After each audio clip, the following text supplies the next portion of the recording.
Olá a todos, bem-vindos a mais um episódio de Money Report Money Talks. Eu, Aloysio Falcão, hoje conversando com o escritor e historiador Moisés Naim, ele que está falando com a gente diretamente de Washington, D.C., e acaba de lançar um livro aqui no Brasil pela editora Cultrix, chamado A Vingança do Poder, um livro no qual se discute o cenário político e também a personalidade que esses políticos estão assumindo perante os eleitores e todo o contexto que cerca essa atividade. É um livro extremamente interessante e elucidativo também, porque nos desnuda como o jogo político hoje se dá nos bastidores e como é que uma imagem é construída a partir de técnicas que são um pouco diferentes. Moisés, muito obrigado pela sua participação aqui conosco. E eu gostaria de começar perguntando, fazendo uma ponte entre a sua obra anterior, o seu livro anterior, que se chamava O Fim do Poder. Nesse livro, que foi lançado 10 anos atrás, você falava de um cenário no qual as estruturas tradicionais de poder ficaram abaladas em função de um cenário diferente em termos de tecnologia, em termos de comunidade. O que mudou desse livro de 2013 para o novo livro que foi lançado agora em 2023? Cuando escribí el libro El fin del poder, 40 y pico% de la población del mundo vivía en regímenes autoritarios. Cuando sale mi nuevo libro, La revancha de los poderosos, en febrero del año pasado, 72% de la humanidad vive en regímenes autocráticos. O sea que en una década, mientras estábamos muy ocupados con otras prioridades, de la crisis financiera del 2008, del 2018 del 2008. Donald Trump, Brexit, la pandemia, etc. Mientras estaba pasando todo eso, la democracia en el mundo estaba retrotrayéndose. Y está ahora a los niveles en los que estaba en 1986. Y hoy en día hay más dictaduras que democracias liberales en el mundo. Y eso fue un tema muy importante en los ambos libros, porque en el libro El fin del poder, el mensaje central era que en el siglo XXI el poder se había hecho más fácil de obtener, más difícil de usar y más fácil de perder. Y que eso ocurría en los políticos, en los gobiernos, pero también en el sector privado, en los medios de comunicación, en los bancos, en las Fuerzas Armadas, en las iglesias, en los clubes deportivos, clubes culturales, universidades, donde quiera que la actividad humana implicara poder, estaba ocurriendo esta tendencia hacia que el poder fuera más limitado y las opciones de quienes tienen poder más restringidas. Pero no quiere decir que no haya concentraciones de poder muy importantes en el mundo. Lo que quiere decir es que están más restringidas por una serie de factores que estudié en el libro El fin del poder. Y entonces el nuevo libro que sale ahora, que se llama La venganza de los poderosos, explica cómo se está manejando quienes tienen poder para que las fuerzas que debilitan el poder no los afecten. No livro, você fala que os autocratas eles têm uma característica em comum que é também são os três P's: o populismo, a polarização e a pós-verdade. Explica um pouco melhor o que é a conjunção desses três fatores e como é que isso é importante para a formação dos políticos nesse século XXI. La, po- la, Todas esas estrategias, la polarización, la posverdad, el populismo han existido siempre. La posverdad antes se llamaba propaganda y la hacían los gobiernos y estaban orientados a apoyar al gobierno de turno. En cambio ahora la posverdad no la hacen instituciones ni gobiernos solamente, sino que la hacen también individuos que hay todo un mecanismos, tecnologías, formas de actuar que generan un ambiente de conversación muy diferente, que potencia la polarización. Lo que estamos viendo es la globalización de la polarización, en el sentido de que la vemos en todas partes, desde Israel hasta Francia, Italia, España, América Latina, Asia, Estados Unidos notablemente, también Inglaterra, el Reino Unido. La polarización es la dinámica política más importante de grupos de puntos de vista diferentes que no se ponen de acuerdo para ayudar a gobernar el país. Y todo eso es la respuesta ante eso es el populismo que siempre ha existido, que se basa en la división de la sociedad entre un pueblo noble, abusado y maltratado por una élite de depredadores, y que entonces se polariza y luego se amplifica esa polarización con las nuevas tecnologías y las redes sociales. Dentro dessa, digamos, desse conceito, o ex-presidente Jair Bolsonaro poderia ser considerado um autocrata dentro de uma democracia como a brasileira? Sí, es perfectamente posible que un autócrata sea también demócrata, ¿no? Pero bajo límites. Cuando se atenta contra la democracia, como intentaron hacer algunos de estos personajes y estos presidentes, lo está haciendo Donald Trump ahora, este, cuando estos líderes se dedican a socavar la democracia, pues claramente es una amenaza muy importante, muy importante. No importa ya si es de derecha o de izquierda, tenemos populistas de derecha y populistas de izquierda, del norte y del sur, de países desarrollados y países pobres, de países con democracias muy antiguas como Estados Unidos e Inglaterra, que se ven amenazados, y de democracias relativamente jóvenes que también están sufriendo las consecuencias de las tres P's. Dentro desse raciocínio, então, o presidente brasileiro Luiz Inácio Lula da Silva, que é uma pessoa que tem um pé no populismo, ele também ultimamente está polarizando justamente com o ex-presidente Jair Bolsonaro. E ele também tem dito coisas que podem parecer pós-verdades. Ele também se encaixaria nesse perfil, só que com um sinal de esquerda? No, es decir, sí, pero lo que importa es si ayuda a la democracia y fortalece los pesos, contrapesos y controles que limitan la concentración del poder en pocos individuos en el ejecutivo del país y que tratan de socavar la influencia de organizaciones como la Corte Suprema, como los congresos, como de los medios de comunicación, que todo lo que atenta contra la autonomía, la independencia y la libertad total y absoluta de alguien no se acepta. Yo creo que es muy importante luchar contra eso, contra la propensión a quedarse en el poder por más tiempo, que no haya límites en el tiempo que se pueden quedar en el poder y que no haya demasiadas restricciones a lo que pueden hacer con el poder. Entonces, lo que quiero decir es que lo que importa no son si es de izquierda o de derecha, porque puede ser populistas de derecha y populistas de izquierda, del norte, del sur, etc. Lo que importa es cuál es la actitud hacia la democracia y cuál es la conducta de respeto, promoción y defensa de la democracia que tienen. E o senhor enxerga semelhanças entre o que aconteceu aqui no Brasil no dia 8 de janeiro e aquilo que aconteceu nos Estados Unidos, aí em Washington, no Capitólio, em 6 de janeiro de 2021? Sí, hay paralelos claros con las diferencias clarísimas, ¿no? Los brasileños que protestaron contra esa elección llegaron tarde, llegaron cuando el presidente ya estaba constituido, mientras que en Estados Unidos estaba en el proceso del conteo de votos.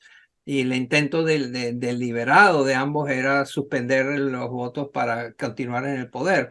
Esto no ha funcionado, pero sí hay paralelos muy interesantes. Una de las cosas que ha pasado con mi libro, La revancha de los poderosos, es que en diferentes países del mundo donde tengo conversaciones como la que estoy teniendo contigo, el país se siente representado, siente que lo que estoy hablando lo saqué de Indonesia, de Malasia, de estos países, de la India, notablemente, que ya es la democracia más grande del mundo, el país con más poblado del mundo. Allí también ellos sienten que las tres P se están operando en definir la dinámica política. Y en América Latina, ciertamente, lo estamos viendo. Entonces, lo que es muy interesante es tener esta conversación y ver cómo en Italia, por ejemplo, como en Francia, en España, las tres P forman parte de la manera más eficaz de interpretar la dinámica política del país. E o que nós temos em ponto em comum, talvez, com esse país é o avanço da extrema-direita nessas nações. Como é que você explica o crescimento da direita extrema em países tão diferentes como Brasil, Itália e França, por exemplo? Bueno, pero también tenemos el ascenso de la izquierda, la hemos visto en América Latina, notablemente, la familia Kirchner y Cristina Kirchner y Fernández en Argentina, Boric en Chile, Castillo por un tiempo corto en Perú, Petro en Colombia, Maduro en Venezuela. O sea, todas estas que estoy nombrando son grupos de izquierda, son de orientación de izquierda, pero que sin embargo utilizan las tres P's con tanta intensidad y tanta compromiso como las de la izquierda, como las de la derecha. Já que o senhor mencionou Nicolás Maduro e o senhor é venezuelano, há diferenças muito grandes entre o regime de Hugo Chávez e agora Nicolás Maduro. Como é que é? Eu imagino que os três tenham utilizado essas ferramentas de populismo, polarização e pós-verdades, mas qual seria a diferença entre esses dois personagens? Bueno, uno presidió sobre la destrucción de la democracia en Venezuela, que fue Hugo Chávez, y Maduro presidió sobre la destrucción de la economía de Venezuela. Uno destruyó la política y el otro destruyó la economía. Pero en general es un régimen, es una dictadura donde la tortura es un instrumento del Estado, donde el Estado tortura, cosa que pensábamos que América Latina se había ido, donde las Fuerzas Armadas son el principal protagonista de la administración pública y en actividades inclusive privadas y del manejo de empresas.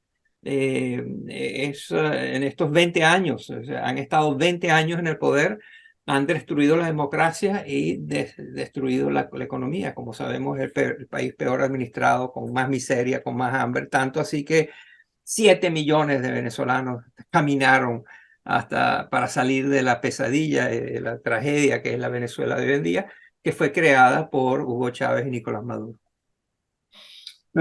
No seu livro, o senhor menciona o conceito de pseudo-direito, que é algo bastante alinhado com esses regimes autoritários ou então aqueles que vivem democracias que ainda não estão muito bem estabelecidas.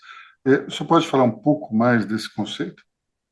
Sí, una de las características de estos nuevos autócratas es que hacen muchos de sus trucos para concentrar el poder o para impedir que haya restricciones o para mantenerse en el poder, utilizan la escenografía y los trucos para hacer parecer que son demócratas, pero realmente son autócratas.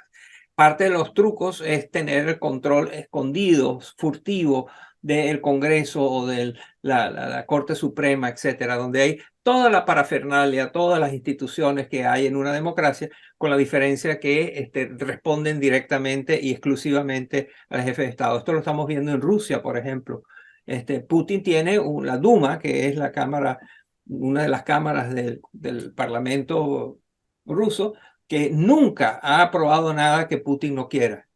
Pero Putin dice que tiene ese sistema de un Congreso, que hay una Corte Suprema independiente, pero no es independiente porque la Corte Suprema nunca ha tomado una decisión en contra de Putin. Y entonces mantienen toda la arquitectura fraudulenta, la escenografía de la democracia, pero son autocracias. Eu fiquei particularmente tocado também num trecho em que o senhor fala que existe um ressentimento por parte de muitos autócratas. E isso me chamou muita atenção, porque aqui no Brasil, o ressentimento é uma espécie de pedra fundamental, no qual os apoiadores da extrema-direita se colocam de maneira muito forte. Será que esse ressentimento, esse rancor, ele é algo que está no DNA desses autócratas? Sí, lo que pasa es que en el caso de Brasil estamos hablando de uno de los países más desiguales e inequitativos del mundo. Entonces, cuando tienes mucha desigualdad, mucha marginalidad, mucha marginalización, pues tienes un caldo de cultivo, tienes un ambiente donde el resentimiento, de la rabia contra la injusticia forma parte de los sentimientos que motivan y moldean la conducta política de los votantes. Ahn,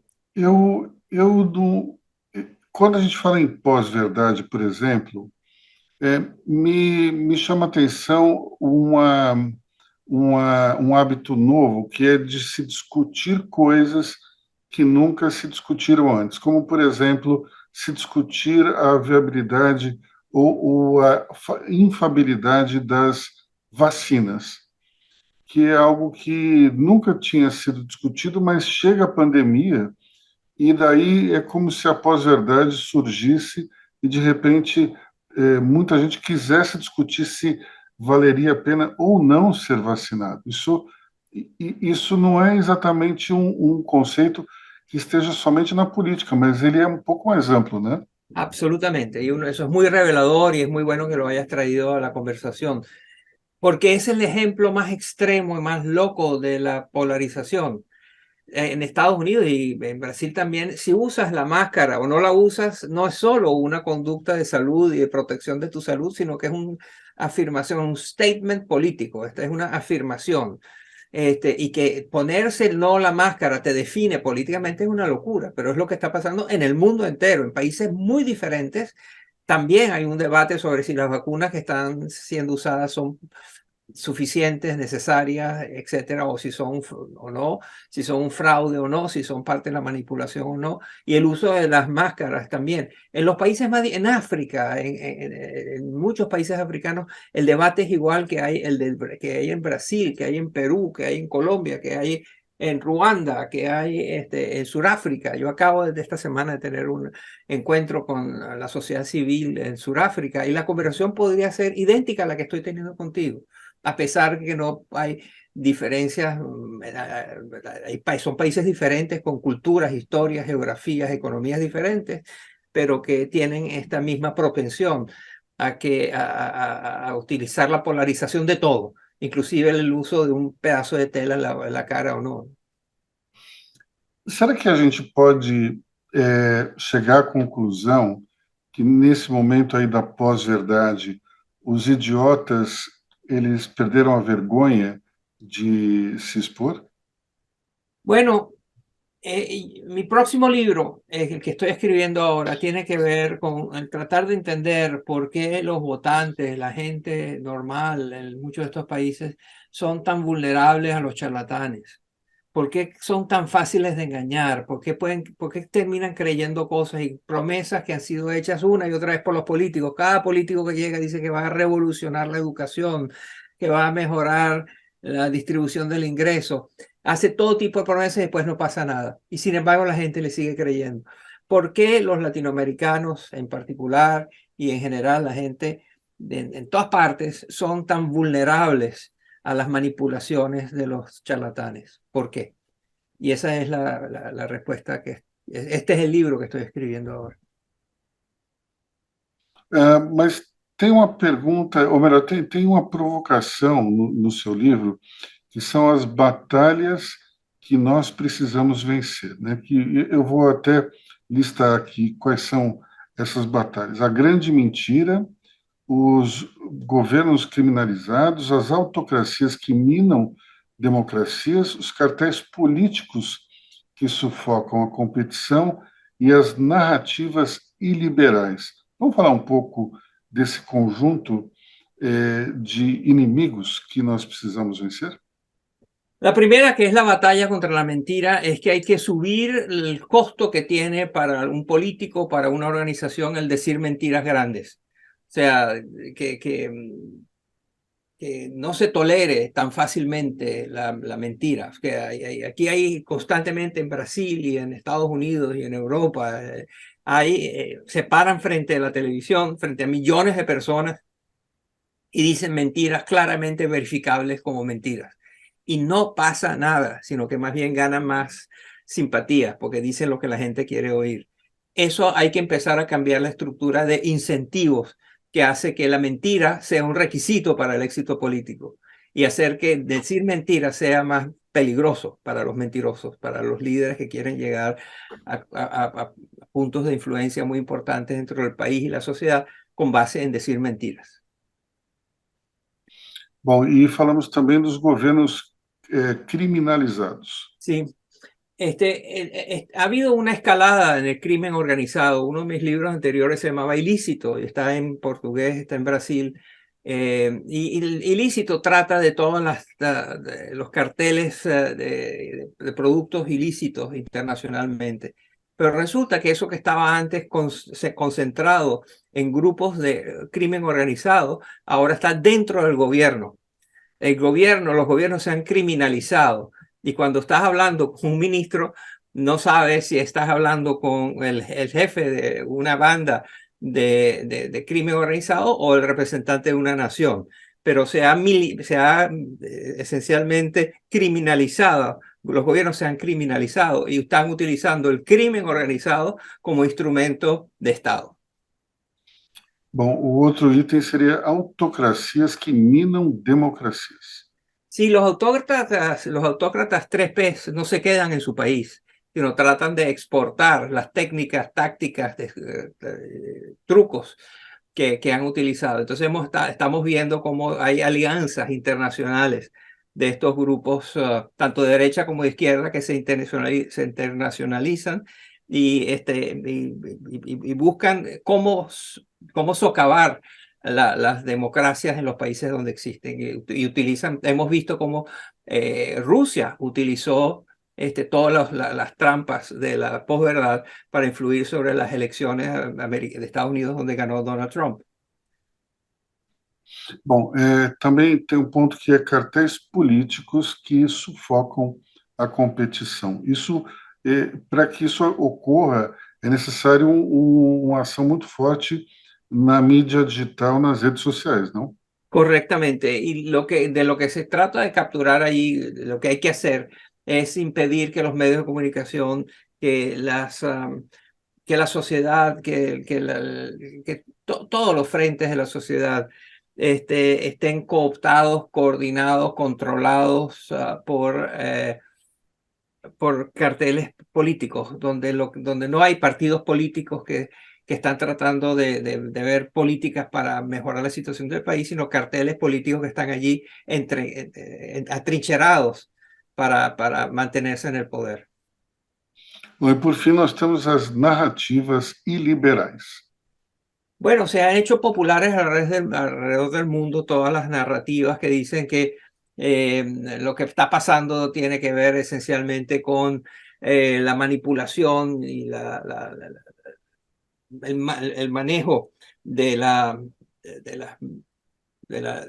política liberal, ¿no? Y que hay que buscar. El presidente de Hungría, por ejemplo, Viktor Orbán, anunció en un discurso claramente que él quería un régimen iliberal, donde no hubiera competencia abierta por los votos de la gente, que hubiera elecciones, sino que él quería una organización política iliberal.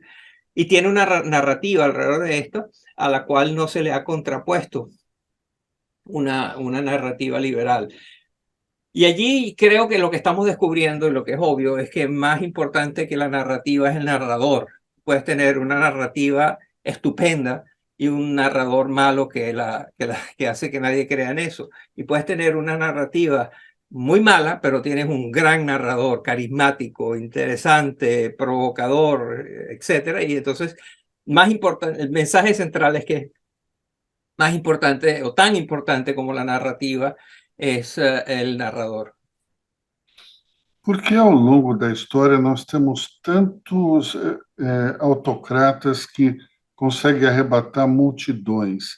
Por que existem tantas pessoas que se encantam com essas figuras que são ditatoriais?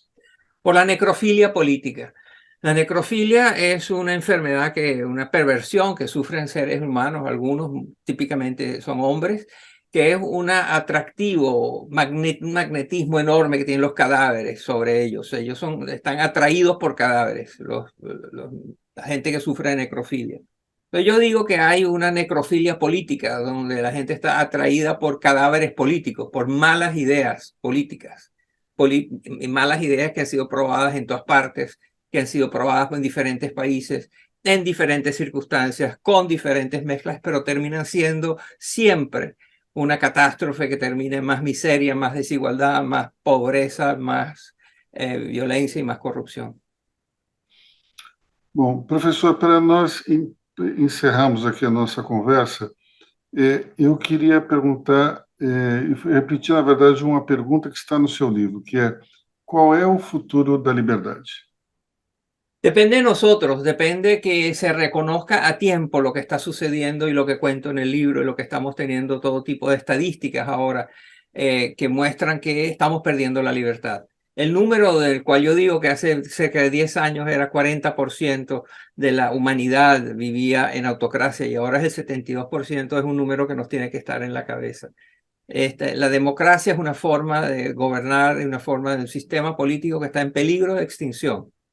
Y nosotros tenemos la oportunidad y la obligatoriedad histórica de impedir que desaparezca la democracia.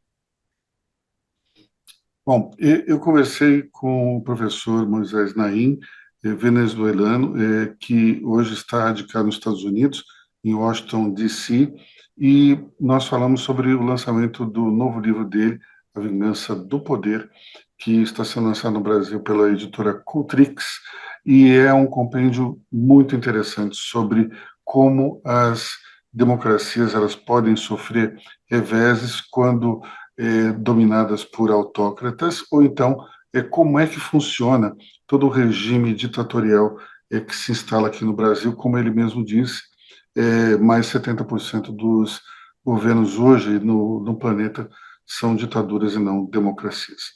Então, professor, muito obrigado. Espero que, quando o senhor terminar o próximo livro, nós possamos conversar novamente y cubrir ese espacio de tiempo entre una obra y otra. Muchísimas gracias y muy amable. Me gustó mucho nuestra conversación. Quedo muy agradecido.